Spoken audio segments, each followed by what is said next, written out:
ప్రభుత్వం నాకు పదవి ఇచ్చినందుకు అవకాశం ఉన్నంత వరకు పనిచేస్తూనే ఉంటారని ఆర్టీసీ ఎండీ సజ్జనార్ అన్నారు.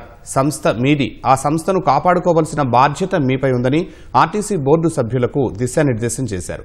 హైదరాబాద్లోని ఆర్టీసీ కళాభవన్ మినీ హాల్లో బోర్డు సభ్యుల సమావేశం నిర్వహించారు. ఆర్టీసీలో డ్రైవర్లపై పనిభారం తగ్గించడానికే అవుట్సోర్సింగ్ ఉద్యోగులను ప్రోత్సహిస్తున్నామే తప్ప మరేదీ కాదని వెల్లడించారు. కొందరు చేస్తున్న దుష్ప్రచారాన్ని నమ్మొద్దని, ఈ విషయాన్ని బోర్డు సభ్యులు కార్మికులకు తెలియచేయాలని ఆయన సూచించారు.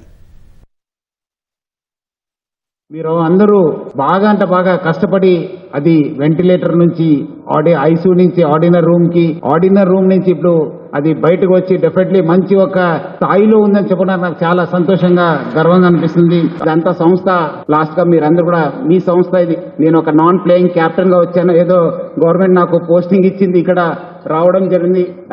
నా రోజున్నంత వరకు నేను ఆడుతూనే ఉంటాను. బట్ అల్టిమేట్లీ మీ సంస్థ, ఈ సంస్థ కాపాడుకోవాల్సిన బాధ్యత మీ పైన ఉంది. మీరందరూ కూడా రకరకాల స్టేజ్లో రకరకాల ఈ సంస్థను చూశారు. మళ్ళీ అలాంటి పరిస్థితిని మీరందరూ కూడా తీసుకురావద్దని చెప్పి మీరందరూ కూడా కోరుతున్నారు.